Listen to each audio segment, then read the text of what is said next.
गांव में एक लड़का था जिसका नाम राहुल था। राहुल पढ़ाई में बहुत होशियार था, लेकिन उसकी आदतें बहुत खराब थीं। वह सुबह देर तक सोता, जंक फूड खाता और सारा दिन मोबाइल पर गेम खेलता। धीरे धीरे उसकी सेहत बिगड़ने लगी।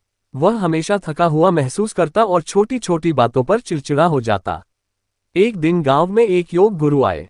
उन्होंने गांव वालों को योग के फायदे बताए और कहा, योग सिर्फ शरीर को नहीं, बल्कि मन और आत्मा को भी स्वस्थ बनाता है। अगर आप रोज योग करेंगे तो आपकी जिंदगी बदल जाएगी। राहुल की मां ने उसे योग शिविर में जाने के लिए कहा। पहले तो राहुल ने मना कर दिया, लेकिन मां के जोर देने पर वह शिविर में गया। योग गुरु ने उसे समझाया, राहुल, तुम्हारी उम्र में तुम्हें फिट और ऊर्जावान होना चाहिए।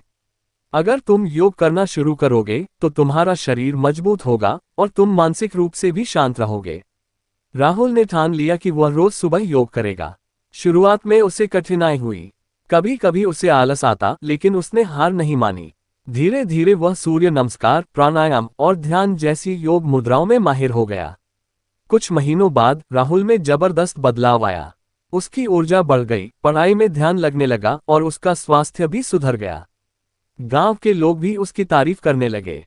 अब राहुल अपने दोस्तों को भी योग करने के लिए प्रेरित करता था। एक दिन स्कूल में स्वस्थ जीवन पर भाषण प्रतियोगिता हुई। राहुल ने योग के महत्व पर शानदार भाषण दिया और पहला पुरस्कार जीता। उसने कहा, योग सिर्फ एक व्यायाम नहीं है, ये जीवन जीने की कला है। ये हमें शारीरिक, मानसिक और आध्यात्मिक रूप से मजबूत बनाता है।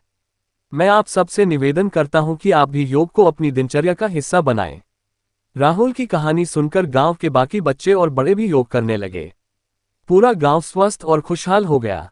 योग न केवल हमारे शरीर को, बल्कि हमारे मन और आत्मा को भी स्वस्थ बनाता है।